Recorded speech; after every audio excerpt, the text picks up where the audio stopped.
Assalamualaikum warahmatullahi wabarakatuh.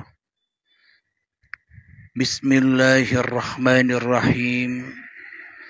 Ashhadu an la ilaha illallah wa ashhadu anna Muhammadar Rasulullah. Allahumma salli ala sayyidina Muhammad wa ala ali sayyidina Muhammad. Rabbi syrah li sadri wa yassir li amri wahlul 'uqdatam min lisani yafqahu qawli. Amin. Bismillahirrahmanirrahim.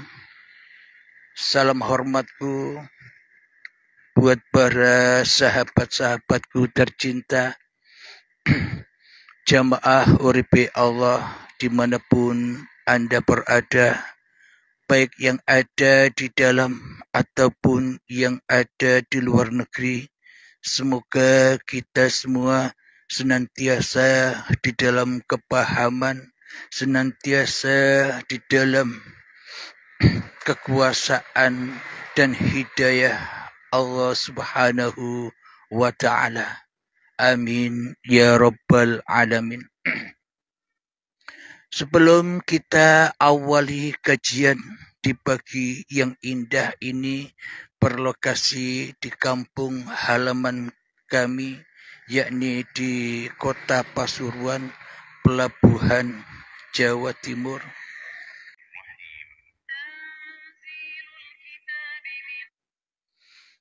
Ternyata agama yang ada di dunia ini ternyata agama yang sesat. Apapun nama-nama agamanya di dunia ini, agama yang sesat, yakni agamanya hawa nafsu. Iblis dan setan telah memetak-metak hati manusia dengan memasuki agama-agama yang ada di dunia ini, dengan tujuan masuk di dalam nama-nama agama yang ada di dunia ini. Tujuannya hanyalah untuk masuk di dalam agamanya Tuhan, masuk di dalam agama akhirat. Jadi seluruh manusia bila di dalam hatinya masih berpegang teguh dengan agama-agama lahiriahnya, dengan agama-agama badaniyahnya dan golongan-golongan agama yang ada di dunia ini, masih berpegang teguh di dalamnya, sementara hatinya masih ingkar kepada Tuhan yang telah menciptakannya, sementara hatinya kufur kepada Tuhan yang telah menciptakannya, sementara hatinya menyerupai Tuhan di dalam hatinya, maka semua itu masih agama-agama yang sesat di sisi Allah. Akan tetapi bagi iblis dan setan, bagi hawa nafsu, itu memang agama-agama yang terbaik, agama-agama yang termulia. Jari karpe dewe, kata hawa nafsunya sendiri. Apapun agama yang aku peluk, seumpama Islam terbaik dari agama-agama yang lain di dunia ini. Katanya orang Nasrani terbaik dari agama-agama yang ada di dunia ini. Kata orang Yahudi, agama Yahudi terbaik dari agama-agama yang di dunia ini. Kata orang Buddha agama terbaik dari agama-agama yang ada di dunia ini, dan sebagainya.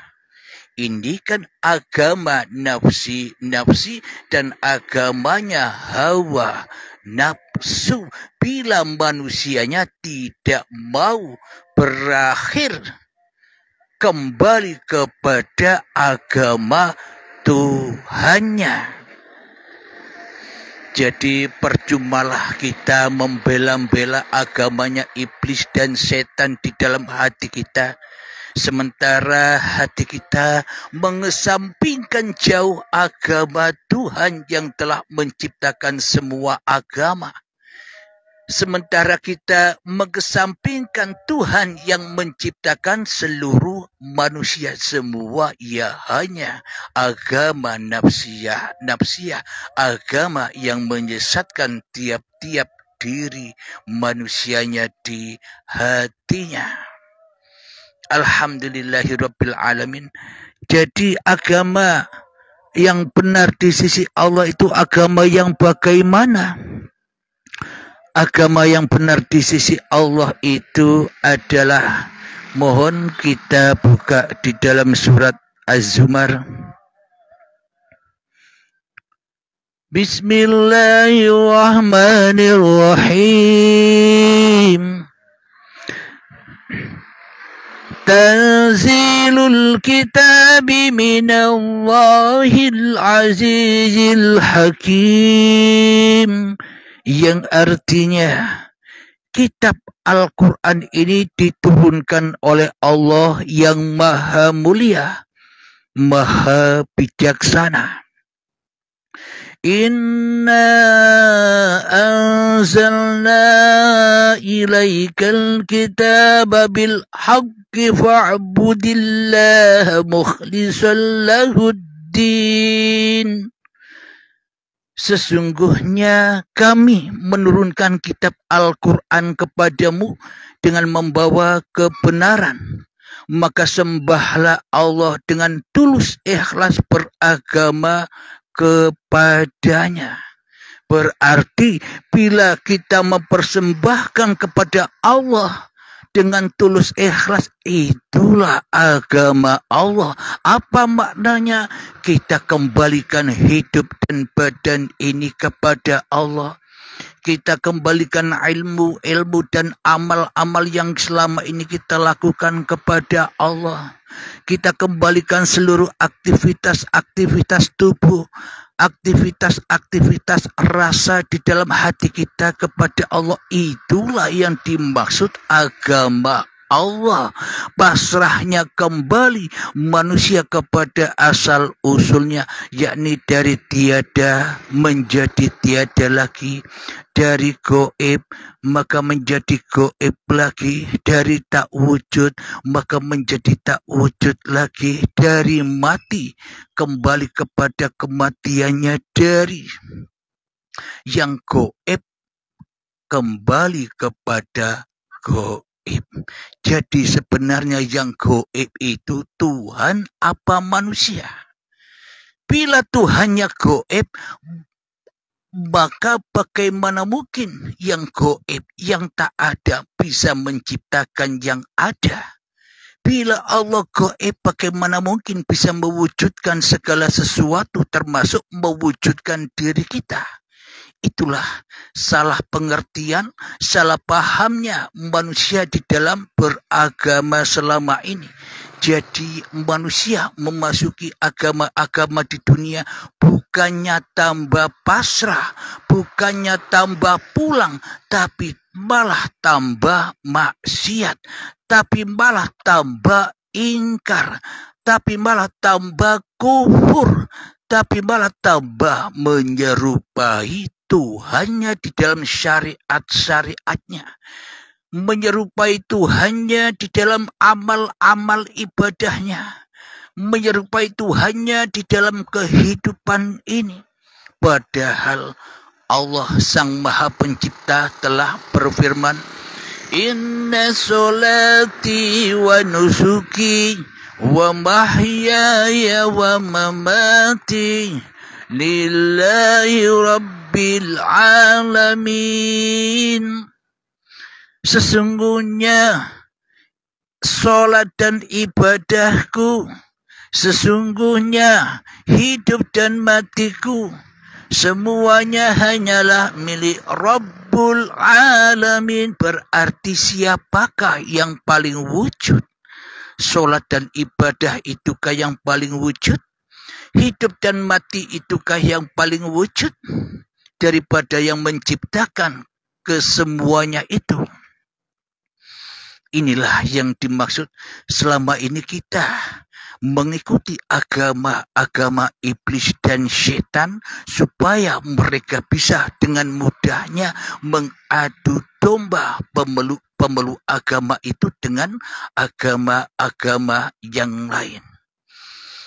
Akan tetapi siapapun kamu, siapapun Anda, siapapun kita, dan apapun nama-nama agama yang kita peluk, bila di dalam hati kita sudah mau menyempurnakan agama-agama yang kita peluk, yakni kembali kepada Sang Pencipta agama dan Sang Pencipta diri manusia kita, maka ya ayyuhalladzina amanu udkhulu fis-silmi kaffah. Wahai orang-orang yang beriman. Siapakah orang-orang yang beriman itu? Seluruh manusia yang mengakui di dalam hatinya bahwa dirinya hanyalah makhluk, bahwa dirinya hanyalah ciptaan, bahwa dirinya hanyalah manusia yang diciptakan Tuhan. Maka kembalilah, sempurnakanlah keberadaanmu di dalam keberadaan Tuhanmu. Bila diri Allah yang wujud, maka nyahlah, maka hancurlah dirimu di hatimu. Maka itulah yang dimaksud la ilaha illallah. Itulah agama Allah. Bila tiada Tuhan selain Tuhan yang menciptakan diri tiap-tiap manusia, itulah yang dimaksud agama akhirat. Ketika dirimu berani mengakhirkan dirimu di hatimu, ketika dirimu berani membeli kebahagiaan di sisi Tuhanmu, ketika dirimu berani berkorban demi berjalan menuju Tuhanmu, maka itulah yang dimaksud agama Allah. Kembalinya hamba kepada Tuhannya. Inna lillahi wa inna ilaihi roji'un. Ketika hati hamba kembali kepada Tuhannya, itulah yang dimaksud manusia berbondong-bondong memasuki agama Tuhannya, yakni apa? Mati keberadaan kewujudan diri manusianya, mati keberadaan kehidupan diri manusianya, mati keberadaan kekuasaan diri manusianya, mati bisanya sholat manusianya, mati bisanya ibadah diri manusianya, mati bisanya sholawatan, zikiran diri manusianya di hatinya. Kenapa? Karena semua sudah lillahi ta'ala, pulang kepada Allah sebagai penguasa diri manusianya, pulang kepada Allah sebagai penjaga diri manusianya, pulang kepada Allah sebagai pemelihara diri manusianya, pulang kepada Allah sebagai yang mencukupi seluruh kebutuhan manusianya. Itulah yang disebut agama Allah. Namun sebaliknya, bila kita berpulang kepada hawa nafsu kita dengan apa yang kita lakukan, kita pulang kepada hawa nafsu kita dengan ilmu-ilmu kita, kita pulang kepada hawa nafsu kita dengan amal-amal kita, dengan kita bangga, dengan kita merasa mulia dengan apa yang kita peluk, kita merasa bangga dan mulia dengan apa yang kita kerjakan, berarti pulangnya kepada iblis dan setan. Apapun agama kita, itulah yang dimaksud seluruh agama di dunia ini adalah agama yang sesat tanpa pulang kepada agama Allah. Jadi Allah tidak memandang agama-agama nama apapun agamamu. Allah tidak memandang rupa dan hartamu. Allah tidak memandang ilmu dan amalmu. Allah tidak memandang nasab-nasab kemuliaanmu di sisi manusia. Percuma bila yang ada di dalam hatimu hanya dirimu, semuanya najis, semuanya kotor di dalam kehidupanmu. Solatmu kotor, persembahanmu kotor, kebaikanmu kotor. Apa yang engkau bangga-banggakan ternyata najis dan kotor. Ibaratkan berada di dalam jahanam yang mengkonsumsi darah dan nanah saja. Akan tetapi Allah hanya memandang hatimu. Bila di dalam hatimu yang ada hanya Allah, itulah surga, itulah kesucian sebuah kehidupan, kesucian sebuah agama, kesucian sebuah jalan kembali kepada Sang Pencipta. Alhamdulillahirabbil alamin.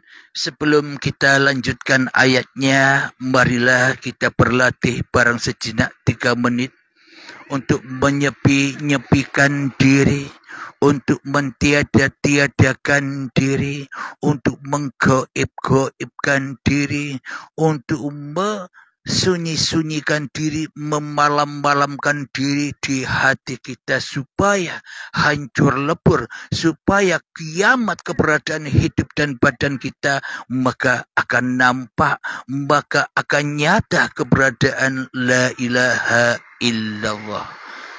Bismillahirrahmanirrahim. Mengheningkan cipta, mulai silahkan.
Alhamdulillahirabbil alamin. Mengheningkan cipta selesai.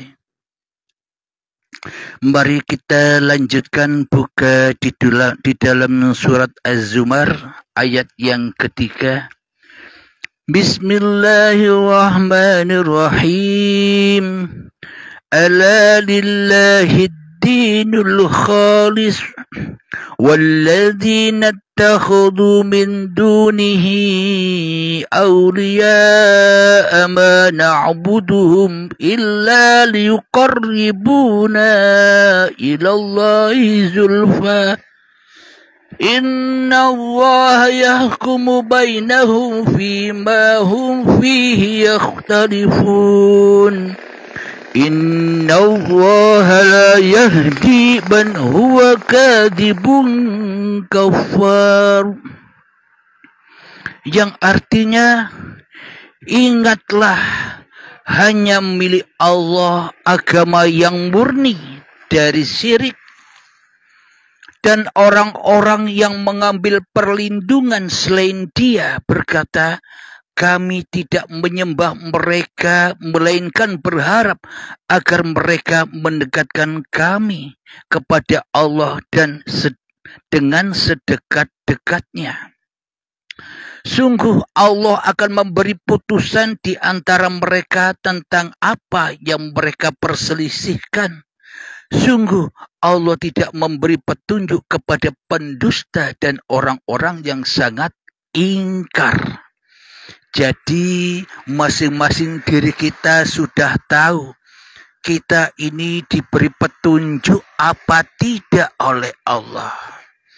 Bila di dalam hati kita senang, suka, bahagia dengan kajian-kajian hakikat dan makrifat, itu tandanya kita diberi hidayah, diberi petunjuk kepada jalan-jalan agama Allah. Akan tetapi bila hati kita masih ingkar kepada Allah, bila hati kita masih syirik kepada Allah, bila di dalam hati kita masih menonjol kewujudan kekuasaan hidup dan badan manusianya, maka itulah jalan-jalan orang yang disesatkan oleh Allah.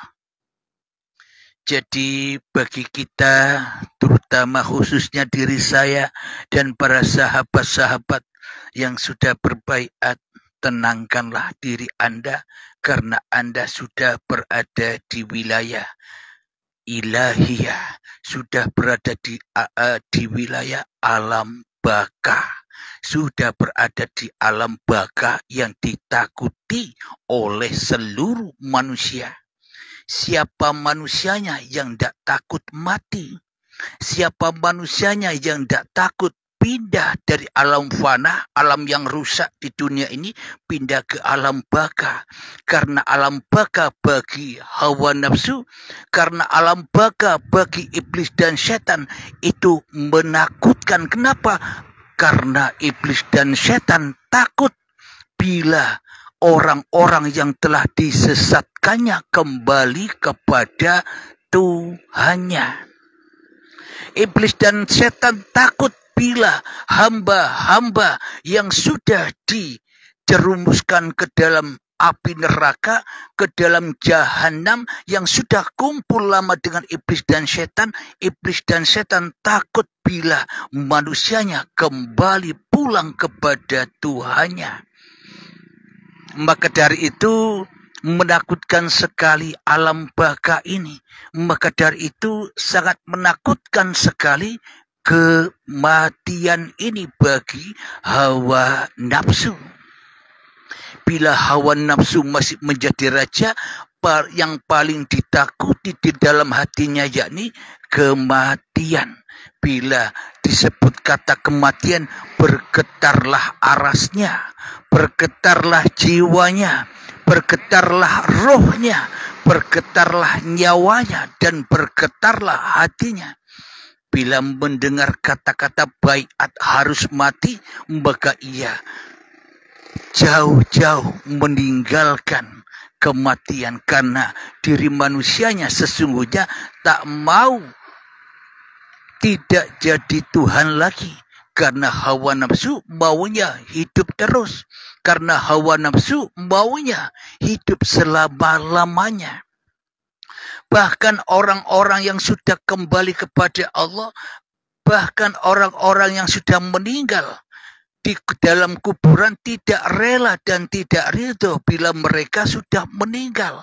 Tidak rela dan tidak ridho bila mereka sudah kembali kepada Allah. Apa buktinya? Anggapan kita selama ini di dalam kubur masih dihidupkan kembali, di dalam kubur masih disiksa, di dalam kubur didatangi oleh malaikat mungkar dan nakir. Itulah bukti tanda bahwa manusia tidak rela mati demi Tuhannya. Manusia tidak rela kapanpun manusia dikatakan mati. Kenapa? Karena manusia masih menerima ujian, masih menerima nikmat dan sengsara di dalam kuburan. Logikanya begini, bila manusia yang ada di kuburan dihidupkan kembali, marilah kita berlomba dengan mungkar dan nakir untuk menyelamatkan saudara kita yang baru mati.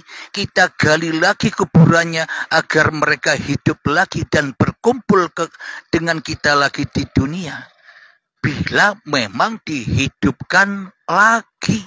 Tapi toh nyatanya di dunia ini tak ada ceritanya manusia yang sudah mati kembali ke dunia. Jadi kadang ada orang yang mati pulang kembali ke rumah, itu kan mati siri, maknanya belum mati total jenderal. Masih berada di alam mukasyafah. Di dalamnya ia ditunjukkan apa yang sudah dilakukannya, yakni di dalam alam imajinasi. Jadi sesungguhnya alam yang di dalam kuburan-kuburan dohir itu bagaimana rasanya? Ya seperti rasanya ketika kita belum ada di dunia ini. Awal goib ya kembali goib. Awal tiada ya kembali kepada ketiadaan. Awal mati ya kembali kepada mati. Apa rasanya mati? Ya raono rasane. Tak ada rasanya.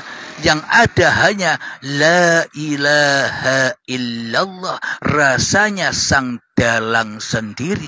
Rasanya uripe Allah dewe. Manusianya di mana? Meneng wae.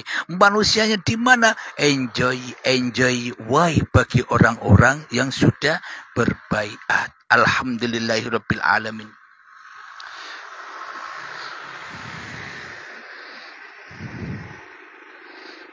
Mari kita lanjutkan ayatnya Az-Zumar yang keempat.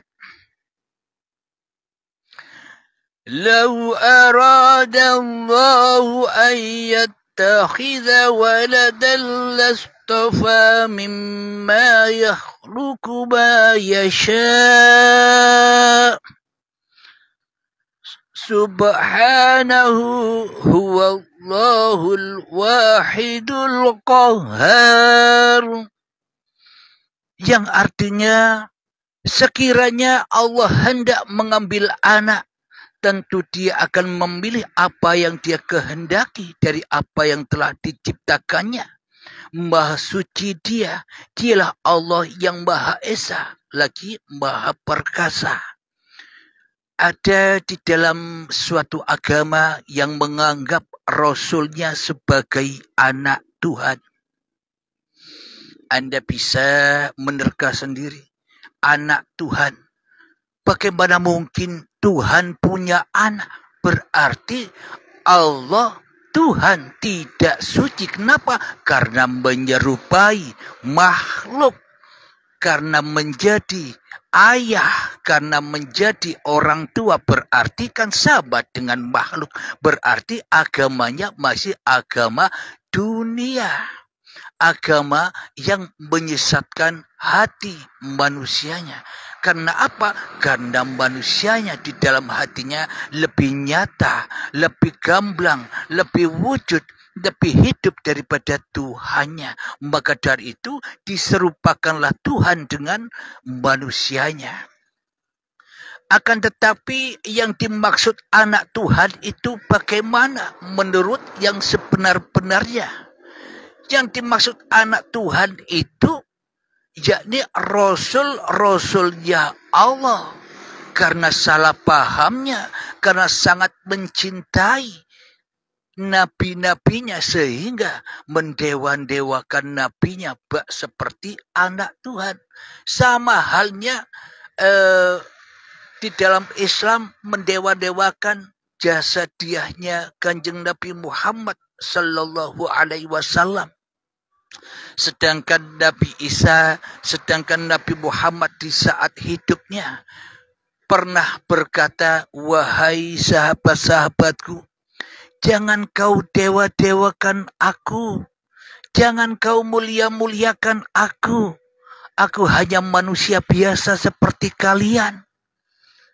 Maka dewakanlah Tuhanku dan Tuhanmu. Maknanya dewakanlah, sembahlah hidup yang menghidupi aku dan hidup yang menghidupi dirimu. Karena itulah Tuhan yang Esa, Tuhan yang hidup sendirian, Tuhan yang menghidupi seluruh alam semesta.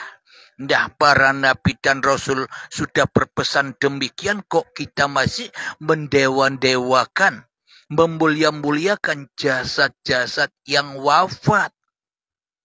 Kita semua luput mendewa-dewakan. Kita semua luput mempertuhankan hidup yang menghidupi kita sejak dari tanah sampai setua ini. Kita tinggalkan demi agama-agama yang sesat. Itulah kita selama ini, termasuk saya. Semua manusia pasti mengalami ini. Kullu nafsin dha'iqatul maut. Semua yang bernyawa pasti akan mengalami kematian. Maknanya kematian di sisi Allah bukan kematian matinya jasad, akan tetapi yang dimaksud Allah adalah matinya nyawa, matinya jiwa, matinya hati, matinya roh, matinya kehidupannya. Kenapa? Karena manusianya tidak sadar bahwa manusianya adalah ciptaan. Kematian manusianya yang tidak sadar bahwa manusianya hanyalah diperankan.